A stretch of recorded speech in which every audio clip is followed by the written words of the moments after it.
Salut à tous! Aujourd'hui, je vous présente un gros unboxing grâce à Atomstack, qui m'a envoyé 4 colis. On va tout découvrir ensemble, tranquillou.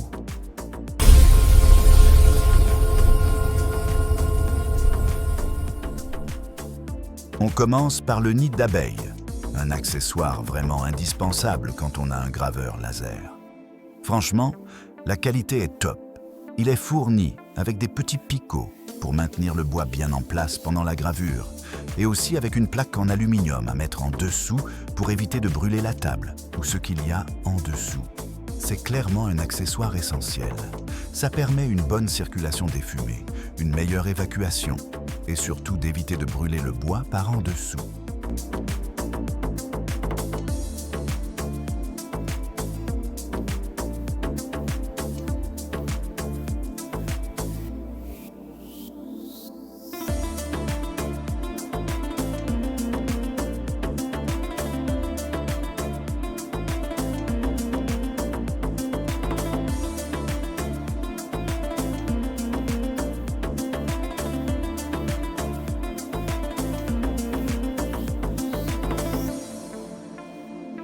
Ensuite, on passe à la grosse nouveauté, le nouveau petit laser Atomstack Swift. J'ai la chance d'avoir la version 12 watts avec une surface de travail de 300 par 300 mm. C'est un format super pratique pour faire des stands sur les marchés, dans un atelier, voire même dans un bureau. Bon, dans ce cas-là, il faudra quand même une bonne évacuation, c'est très important. Le Swift est vraiment très compact. Sa boîte ne pèse que 2,8 kg. Et ça, c'est assez surprenant. Quand on l'ouvre, on voit tout de suite que la face avant et la face arrière sont en plastique rigide et la structure centrale est en aluminium style inox. Au début, ça surprend un peu, surtout quand on a l'habitude de lasers plus lourds et entièrement en aluminium. Je vous avoue que j'avais quelques doutes. Et on verra plus tard dans la vidéo que certaines craintes se sont légèrement confirmées. Mais dans l'ensemble, le montage est ultra simple, 5 vis, 10 minutes chrono, et le laser est monté. Le module 12 watts est de très bonne qualité. Le système de focus est assez original. Il y a une petite molette sur le côté. Pour descendre le module, il faut tirer, puis tourner. Au début, ça surprend, mais franchement, une fois qu'on a pris le coup, ça fonctionne très bien. Dans le carton, on trouve le manuel en plusieurs langues, très bien expliqué. Les câbles, les clés Allen, les courroies de rechange et toute la partie électrique.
En 10 minutes, le laser est entièrement monté.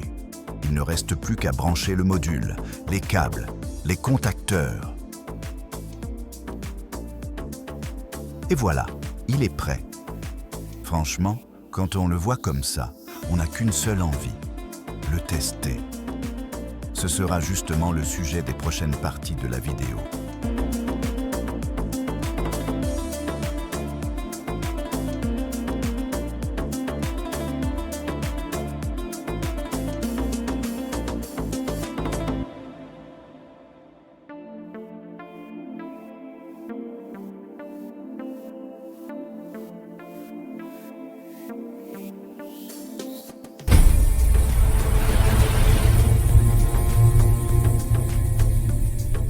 Dans le troisième carton, on découvre le premier Rotary, celui à rouleau. Il est surtout fait pour les gourdes, les objets cylindriques, les bouteilles, etc. C'est le Atomstack R6. Il est fourni avec un manuel en plusieurs langues, avec les QR codes pour accéder au tuto, des pieds pour surélever le Swift, un câble USB, un niveau, des patins antidérapants. Le Rotary est très léger. Fait surprenant, il est presque entièrement en plastique, sauf les rouleaux et le moteur interne. Au début, c'est un peu déstabilisant quand on est habitué à des Rotary tout en aluminium. Mais l'avantage, c'est que ce sont des accessoires très légers. Je vous avoue que j'ai vraiment hâte de le tester, mais ça, ce sera pour une prochaine vidéo.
Dans le dernier carton, on retrouve le Rotary à pince, parfait pour les verres, les bols, les objets plus irréguliers. On retrouve encore les 4 pieds, les patins antidérapants, le manuel, les câbles, le niveau, un pied à coulisse en plastique et même un petit mètre. Là encore, tout est très bien emballé, bien protégé. C'est encore une fois entièrement en plastique rigide, ce qui m'a vraiment surpris. Maintenant, on verra à l'usage comment ça tient dans le temps.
Petit bilan rapide de ce premier unboxing.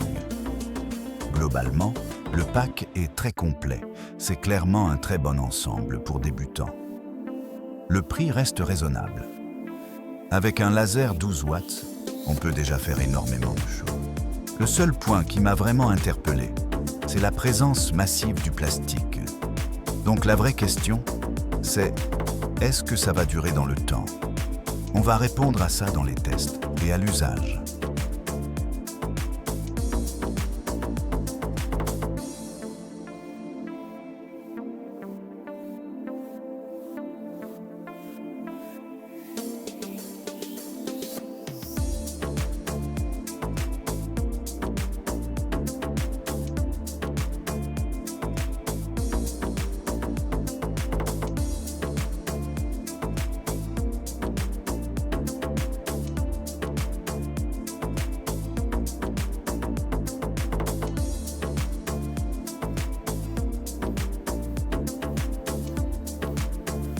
Une rapide visite de la page du site web concernant le Swift.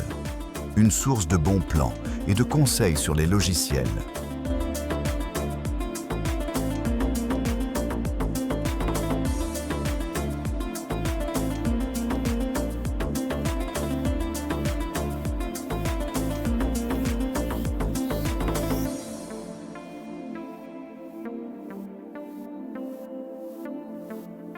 Pour l'installation du logiciel de travail, il y a plusieurs options, via l'application, via Atom Stack Studio ou via Lightburn sur PC. Moi, j'ai choisi Lightburn, comme d'habitude. Sur le site d'Atom Stack, on télécharge le fichier de configuration du Swift, on l'importe et tous les réglages sont déjà prêts. Franchement, c'est super simple. J'ai téléchargé l'application Atom Stack et cela me paraît très facile de fonctionnement, très intuitif. À tester.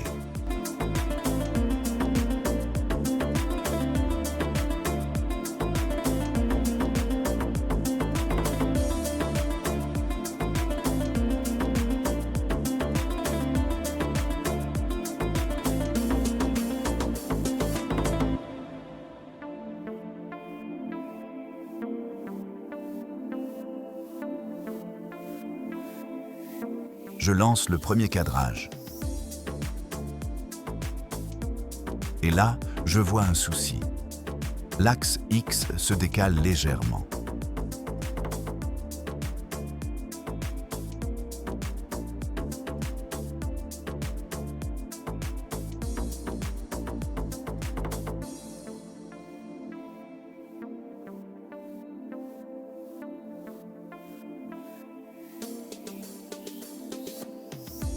Le carré censé faire 300 x 300 mm se retrouve déformé.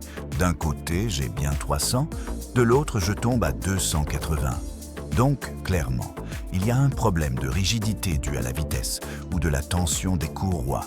J'ai tout démonté, tout resserré, retendu les courroies, vérifié les roues en plastique, comme conseillé dans le manuel, puis relancé les tests.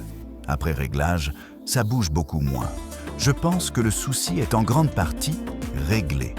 Je lance ensuite un test de gravure, puis un test de découpe sur CP de 3 mm.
Gravure à 1200 mm par minute. Tout brûle. À 3000, encore très foncé, autour de 9000 mm par minute, avec 50 à 60% de puissance. Résultat très propre. Il y a parfois de très légers décalages sur certaines lignes, donc je vais continuer les réglages. En découpe, à environ 295 mm par minute, à 80 à 95% de puissance. Ça passe très bien en une seule passe, au-delà de 350 mm par minute. C'est plus compliqué. Le laser est vraiment efficace pour son format.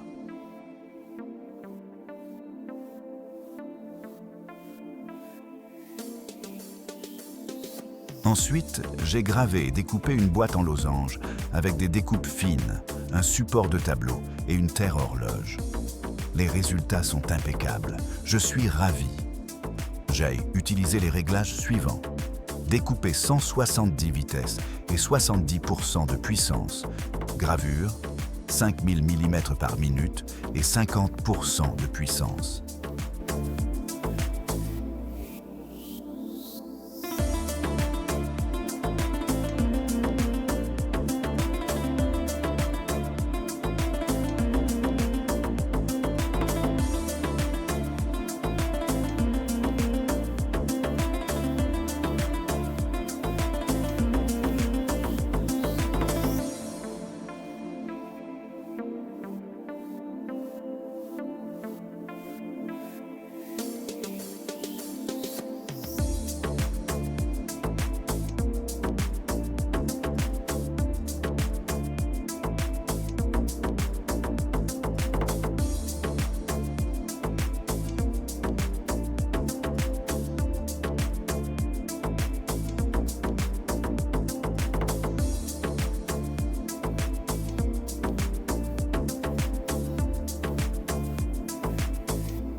conclusion provisoire.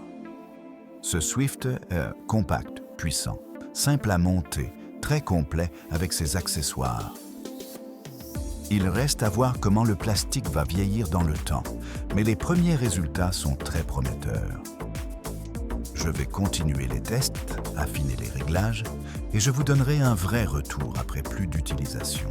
Pour connaître mon avis sur les Rotary avec le Swift, pensez à vous abonner, à liker et laisser un pouce en l'air. Cela fait toujours plaisir. Merci